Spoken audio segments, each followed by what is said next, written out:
Good morning, everyone. I am Trishta, and I'm here to talk about what we lost when we replaced wisdom with glass. If any of you have found yourself in front of the Hawa Mahal in Jaipur, you've probably admired how beautiful it is.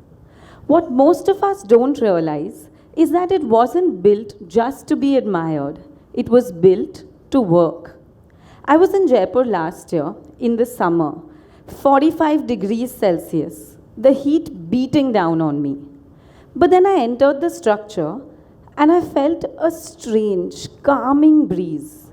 The heat softened. I wondered how. It's these jalis.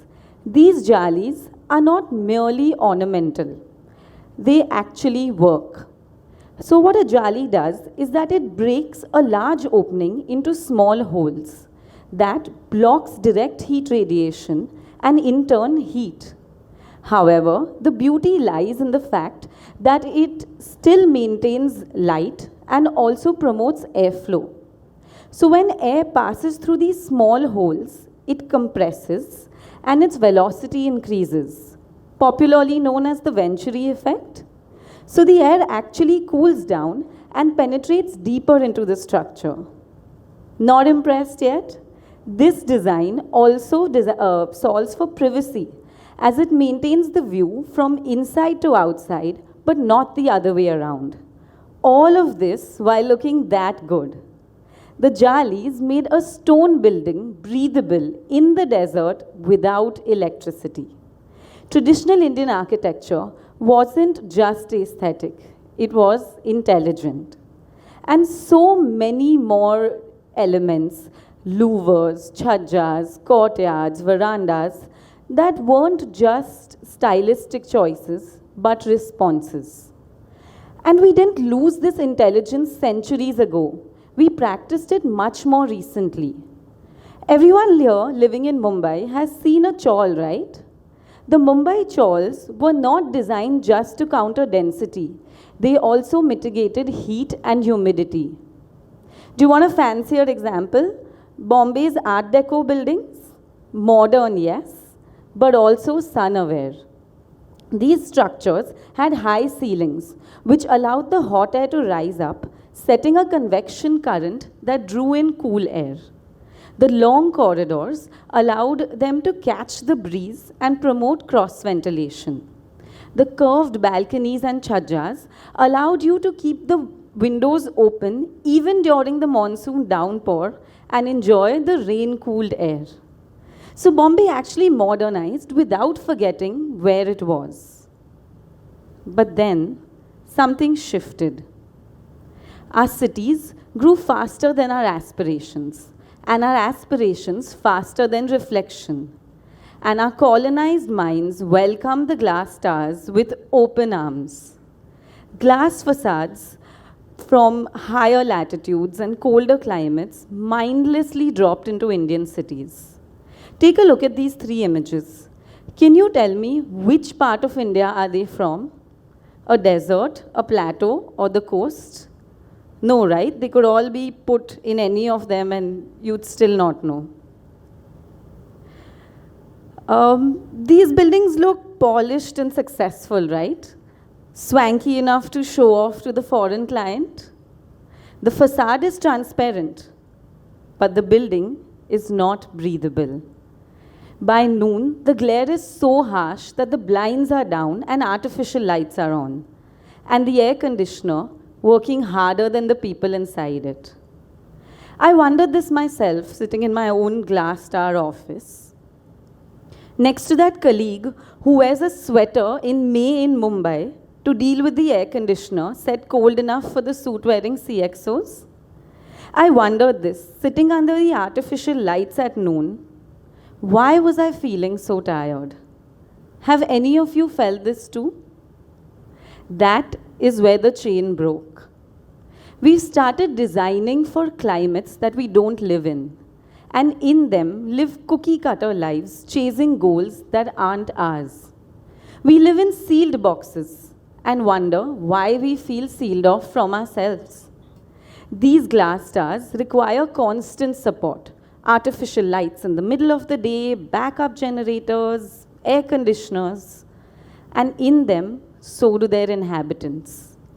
We override discomfort and push through exhaustion. Caffeine to wake up, doom scrolling to shut down, and weekend escapes just to get through another weekday. When something needs constant external support just to function, that's not resilience. That must be poor design, no? Traditional buildings listened. They softened the effects of the climate. They allowed you a moment's pause as you transitioned between the roles you play outside and inside. They didn't fight their reality, they worked with it. When we stopped designing for our context, we've started paying for it with electricity in our buildings and exhaustion in our lives. And what we lost is not just good design. We've lost self-trust. We've started exporting our imagination, our aspiration, our definition of what a good design is. And architecture mirrors identity. The architects of old India built for the sun they lived under, and we build to impress people that don't live here. When I worked as an architect, I have literally heard a developer tell us, I will tell you how the facade should look. See this image? I clicked it when I was vacationing in Copenhagen.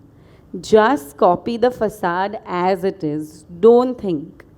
Look, I've done half your work. Now give me a good discount, okay?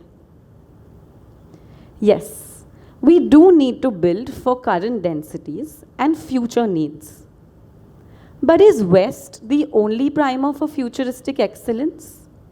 Yes, glass and steel construction is more economically viable in the construction stage. But buildings consume maximum of their energy in the usage stage. And half of that energy is used to mitigate the effects caused by the design itself. So why do we make such choices? Because usually the person constructing the building and inhabiting it are different. So the developer prioritizes construction costs, not life cycle costs. They save money on day one, and the inhabitant and planet pay for it for 50 years after. As our cities begin to heat up and our lives feel heavier, these design choices can no longer remain based on aesthetic or low-cost thinking. But all is not lost yet. Take a look at the Rajkumari Ratnavati School in Jaisalmer. It looks like a beautiful oval sandstone in a landscape that hits 50 degrees Celsius. But take a closer look. It does not have a single air conditioner, not one. Instead, we see the same ghost breeze that we saw in the Hawa Mahal, brought in through design. This oval shape is not just aesthetic, it's actually a giant wind catcher. The architect Diana Kellogg studied how wind moves around sand dunes and incorporated that into her design. This central courtyard brings in air and flushes out the heat the same way the courtyards in the Mumbai chawls did. And jalis and sandstone keep the temperature inside almost 20 degrees cooler than the outside. Now, isn't this a modern solution to energy crisis? And there are countless more examples of architects today incorporating traditional architecture into design. So the question really is not traditional or modern. The question is it built to respond or to impress? The future of innovation does not need to mean erasing the past. It means taking a stock, pausing and seeing what works and what can be adapted and taken into the future.